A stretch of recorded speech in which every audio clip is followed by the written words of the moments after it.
గత 4-5 రోజుల నుంచి 2 తెలుగు రాష్ట్రాల్లో వర్షాలు దంచికొడుతున్నాయి. కుండపోత వానలు పడుతూనే ఉన్నాయి. ఇక రుతుపవనాలు చురుగ్గా కదలడం, బంగాళాఖాతంలో ఏర్పడుతున్న అల్పపీడన పరిస్థితుల వల్ల భారీ నుంచి అత్యంత భారీ వర్షాలు కురుస్తున్నాయి. ఇక మరో 4 రోజుల పాటు ఏపీ, తెలంగాణలో భారీ వర్షాలు పడే అవకాశం ఉందంటూ వాతావరణ శాఖ ప్రకటించింది. ఇప్పటికే భారీ వర్షాల కారణంగా తెలుగు రాష్ట్రాల్లో చెరువులు నిండిపోతున్నాయి. నదులు, వాగులు, వంకలు ఉప్పొంగి ప్రవహిస్తున్నాయి. దాదాపుగా అన్ని ప్రాజెక్ట్స్లో గేట్లను తెరిచి నీటిని దిగువకు విడుదల చేస్తున్నారు. ఇక తెలంగాణలో ఆదిలాబాద్, కొమరం భీం, ఆసిఫాబాద్, మంచిర్యాల, నిర్మల్, నిజామాబాద్, భూపాలపల్లి, ములుగు, భద్రాద్రి కొత్తగూడెం, ఖమ్మం, వరంగల్, హన్మకొండ, జనగామ, మెదక్, కామారెడ్డి జిల్లాలో భారీ నుంచి అత్యంత భారీ వర్షాలు పడే అవకాశం ఉంది. రాష్ట్ర వ్యాప్తంగా తేలికపాటి వర్షాలు పడే అవకాశం ఉందంటూ అధికారులు చెబుతున్నారు.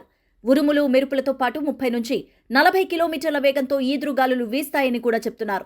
పలుచోట్ల పిడుగులు పడే అవకాశం ఉందని, ప్రజలంతా అప్రమత్తంగా ఉండాలంటూ వాతావరణ శాఖ అధికారులు అల్టిమేటం జారీ చేశారు.